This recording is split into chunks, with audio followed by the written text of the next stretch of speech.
मालेगांव शहर textile city है। यूं कहना चाहिए कि मालेगांव शहर मजदूरों का, मेहनत कशों का गहवारा है।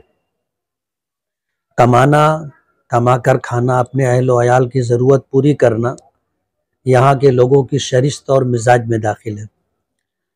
लेकिन मालेगांव एक अक्सरियती मुस्लिम शहर होने की वजह से हमें ऐसा लगता है कि ये फ़िरका परस्ती का शिकार है और आए दिन नित नई मुसीबतें आती हैं। पराए तो पराए और अपने लोगों की तरफ से जो हालात आते हैं वो इंतहाई संगीन होते हैं। मालेगांव में कोरोना की वजह से जो कारोबारी हालात ख़राब हुए थे, आज तक कारखानेदार उन हालात से उभर नहीं सके। पिछले दिनों साइजिंगों के अंदर कचरा जलाया जाता था और कचरा जलाने की वजह से मालेगांव के लोगों की सेहत को ख़तरा था। उसके पेश नज़र पॉल्यूशन डिपार्टमेंट ने, एनजीटी ने इस मामले के अंदर कुछ कार्रवाई की थी, जिसकी वजह से साइजिंग मालिकान काफ़ी परेशान हुए। अभी वो मुसीबत ख़त्म नहीं हुई, कचरा जलाना उन्होंने बंद कर दिया और लकड़ी जलाना शुरू किया। तभी तकरीबन पिछले 1 महीने से फॉरेस्ट ऑफिसरान की 4 टीमें मालेगांव में गश्त कर रही हैं और साइजिंगों पर जाकर उनकी इंक्वायरी हो रही है।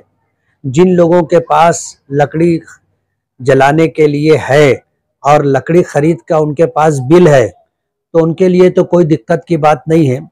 लेकिन होता यह है कि लकड़ियां रोज़ाना या वक्तन वक्फे से आती जाती रहती है। एक टीम इंक्वायरी करके गई, दूसरी टीम आ गई। मालेगांव में काफ़ी साइजिंगों की इंक्वायरी हुई, जिसमें 3 साइजिंग मालिकान के मुतालिक ये खबर मिली है। वो अभी कंफर्म नहीं है कि उनके पास लकड़ी का बिल नहीं था। साइजिंग मालिकान जो उनकी यूनियन है, जिसके सदर यूसुफ इलियास साहब हैं, वो अपने तमाम साइजिंग ओनर्स के साथ कल मेरे पास आए थे और परसों मेरे पास आए थे, और उनका ये था कि इस मामले के अंदर कुछ मुझे अमल दखल करके इस मामले को रफा दफा करने की कोशिश करना चाहिए और एफओ के साथ उनकी मीटिंग करानी चाहिए। तो मैंने फिर बातचीत की तो कल एफओ साहब जो है नासिक कोर्ट तारीख में थे।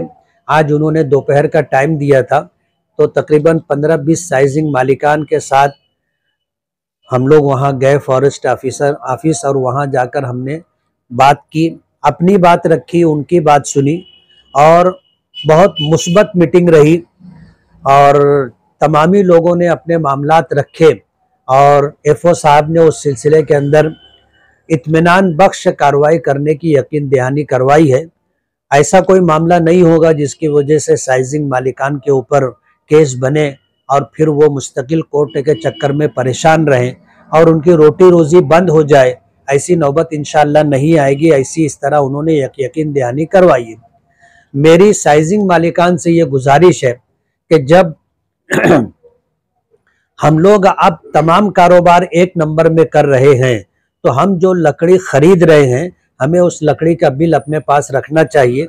साइजिंग चलाने के लिए जो पेपर दरकार हैं, वो सारे पेपर हमारे पास होना चाहिए, ताकि कोई अगर टीम आती है और इंक्वायरी करती है तो हम उनको सारे पेपर बता करके मुतमईन कर सकें। इसलिए बगैर बिल की लकड़ी ना खरीदें। और उसी के साथ अगर कोई आदमी अपने आज भी साइजिंग में कचरा जलाता हो, तो उसे इस बात को नोट कर लेना चाहिए कि वो इस काम से बाज आ जाए, वरना उसके खिलाफ अब जो कार्रवाई होगी वो बहुत तकलीफ दे होगी। मुमकिन है कि उनकी साइजिंग के ऊपर जो है आफत आए और फिर जो है उसके ऊपर बंद होने की नौबत आ जाए। इसलिए जो लोग कचरा जलाते हैं वो कचरा जलाने से बाज आ जाए, ऐसी मेरी गुजारिश है। आगे से पीछा भारी होता है। एनजीटी ने पिछले दिनों जो कार्रवाई की थी, बड़ी मुश्किल से वो कार्रवाई सर्द खाने में गई है। खुदा न करे दोबारा अगर कार्रवाई होती है तो जान बचाना मुश्किल होगा।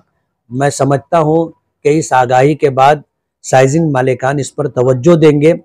लकड़ी खरीदेंगे तो बिल के साथ खरीदेंगे और कचरा वगैरह जलाने से परहेज करेंगे। 1 महीने से फॉरेस्ट ऑफिसर, जंगल के ऑफिसरान इस शहर में साइजिंगों का विज़िट कर रहे हैं और पंचनामा कर रहे हैं और बिल वगैरह पास वगैरह उनको दिया जा रहा है।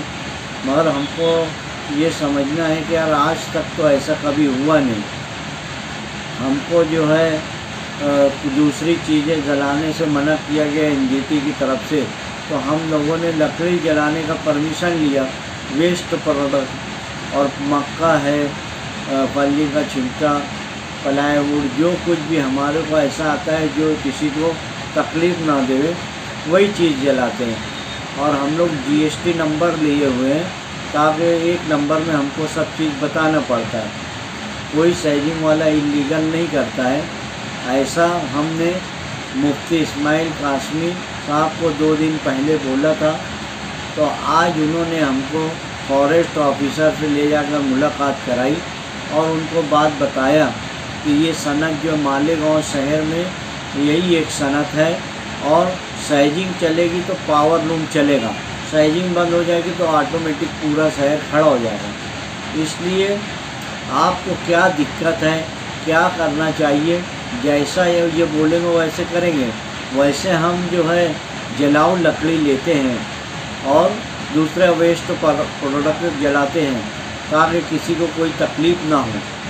यही सोचकर हम काम करते हैं। तो ऑफिसर ने कहा कि ठीक है, मैं ऑफिसर से बात करता हूँ। वो पंचनामा करते हैं तो पंचनामा की कॉपी नहीं देते हैं, तो वो देने का बोले हैं। और हमारे ऊपर क्या है ये हमको समझना है, क्योंकि 4 साल पहले 3-4 सैजिंग में आए थे। 3 महीने बाद हमको मालूम पड़ा कि फॉरेस्ट ऑफिसर ने केस बना दिया है, इसलिए हम उस वक्त से एहतियात करते हैं। तो मेरी गुजारिश आपके चैनल से यही है कि तमाम सैजिंग मालिकान बिल वगैरह पास में रखें और कोई भी इलीगल लकड़ी वाले को बोल दें कि यार हमको इलीगल नहीं, लीगल लकड़ी दो, जो जलाने की है वही दो। और दूसरी चीज़ लेने की कोशिश करें। मक्का का भुट्टा आ रहा है, वो इस सीज़न में चलता है ताकि शेतकारी लोगों का भी फ़ायदा हो, ऐसा हम गुजारिश करते हैं।